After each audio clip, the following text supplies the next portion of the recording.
The lively component of household uplifting program is actually the third component. We have the base, we have the co-responsibility, which gives the top up, and the livelihood comes at towards the end, which is one of parts of the exit strategy. And the aim of the livelihood component is actually to create an enterprise mindset in the mind of beneficiaries. Why? Because we don't want them to just keep having cash without having business at the end of the day, which will make them to be self-reliant. The essence of livelihood component is actually to facilitate their graduation out of poverty.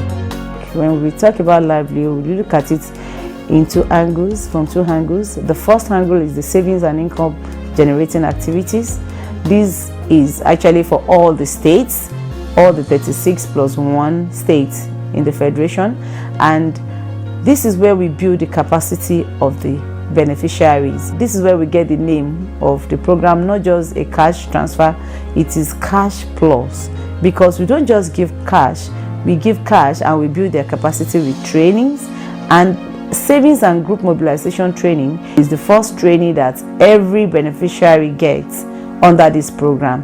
The essence of the training is actually to change their savings culture, introduce them to the essence of saving out of what the stipend that they are getting, because the government does not just want them to keep asking for fish every time, giving them fish. They want them to be able to learn how to fish by themselves, so that when the program is over, they have something to rely on. So the training is actually on essence of training, the importance of savings.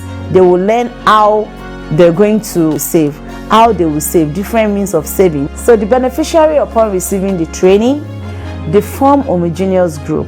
These homogeneous group are actually formed willingly, because when they receive the training, it opens their horizon, it widens their horizon to the need and the necessity for them to save.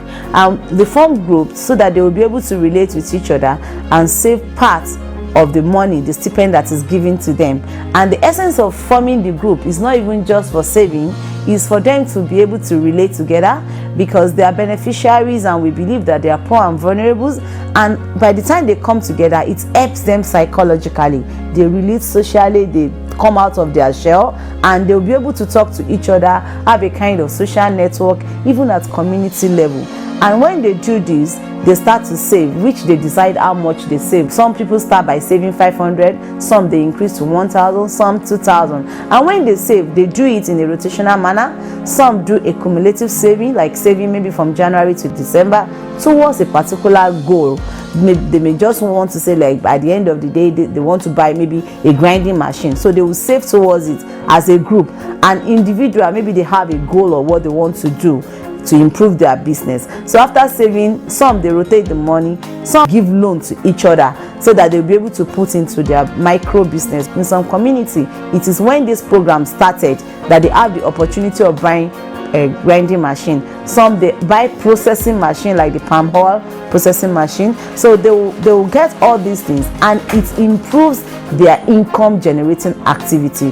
This one ensures that the more money comes in, not just relying on the stipend sitting, but they are able to engage the money and diversify their activities. And by this, it has improved the household level income and how they are finding. It has improved their standard of living, their status quo. The children are going to school, they are doing well because they have more money now. We discovered that some of these people have gone ahead to buy things like machine, motorbikes, and some are even buying little car, like second-hand car, that they're using even as a means of business that is generating income in the community.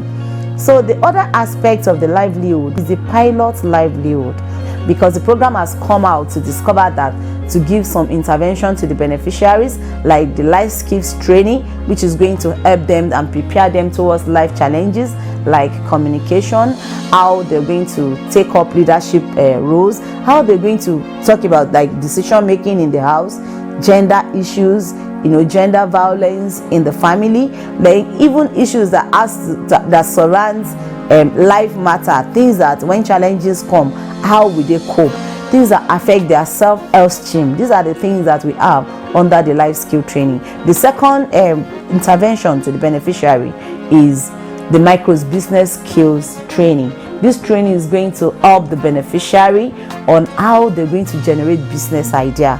You know, a lot of people do businesses, but it's not all that are profitable business. So when they're able to generate business idea, they will learn how to manage the business, develop the business, manage their business, and also ensure that the business they are into is profitable.